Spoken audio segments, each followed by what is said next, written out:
March 3rd, 2018, Saturday of the second week of Lent. A reading from the book of the prophet Micah. Shepherd your people with your staff, the flock of your inheritance that dwells apart in a woodland in the midst of Carmel. Let them feed in Bashan and Gilead as in the days of old.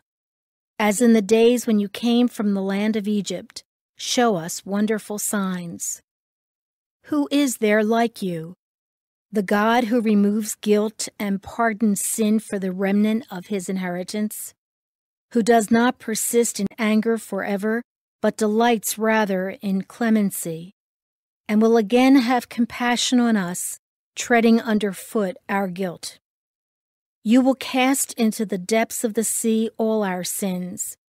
You will show faithfulness to Jacob and grace to Abraham, as you have sworn to our fathers from days of old. The word of the Lord. The response is, "The Lord is kind and merciful." Bless the Lord, O my soul, and all my being, bless his holy name. Bless the Lord, O my soul, and forget not all his benefits. The Lord is kind and merciful. He pardons all your iniquities. He heals all your ills. He redeems your life from destruction. He crowns you with kindness and compassion. The Lord is kind and merciful. He will not always chide, nor does he keep his wrath forever. Not according to our sins does he deal with us, nor does he requite us according to our crimes. The Lord is kind and merciful. For as the heavens are high above the earth, so surpassing is his kindness toward those who fear him. As far as the east is from the west, so far has he put our transgressions from us. The Lord is kind and merciful.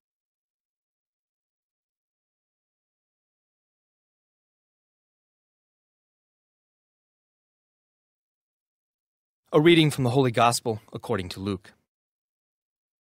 Tax collectors and sinners were all drawing near to listen to Jesus, but the Pharisees and scribes began to complain, saying, "This man welcomes sinners and eats with them." So to them Jesus addressed this parable. A man had 2 sons, and the younger son said to his father, "Father, give me the share of your estate that should come to me." So the father divided the property between them.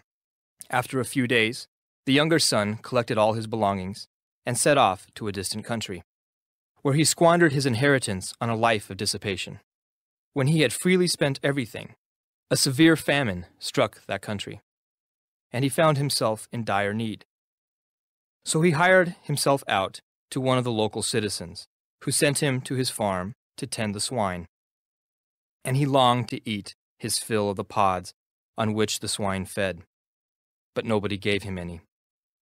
Coming to his senses, he thought, "How many of my father's hired workers have more than enough food to eat? But here am I, dying from hunger. I shall get up and go to my father, and I shall say to him, 'Father, I have sinned against heaven and against you.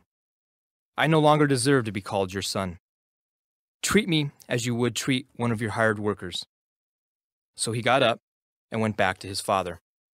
While he was still a long way off, his father caught sight of him and was filled with compassion.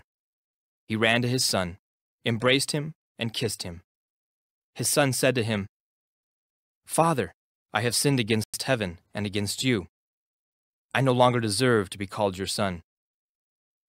But his father ordered his servants, 'Quickly, bring the finest robe and put it on him.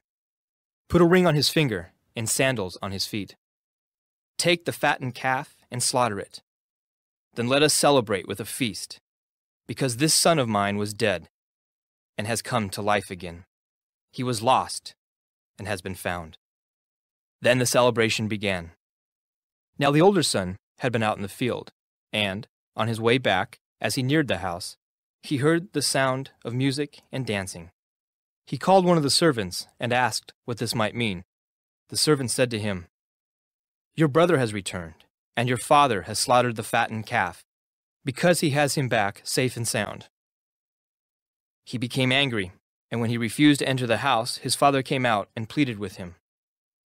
He said to his father in reply, "Look, all these years I served you, and not once did I disobey your orders. Yet you never gave me even a young goat to feast on with my friends. But when your son returns, who swallowed up your property with prostitutes, for him you slaughtered the fattened calf." He said to him, "My son, you are here with me always. Everything I have is yours. But now we must celebrate and rejoice, because your brother was dead and has come to life again. He was lost and has been found." The Gospel of the Lord.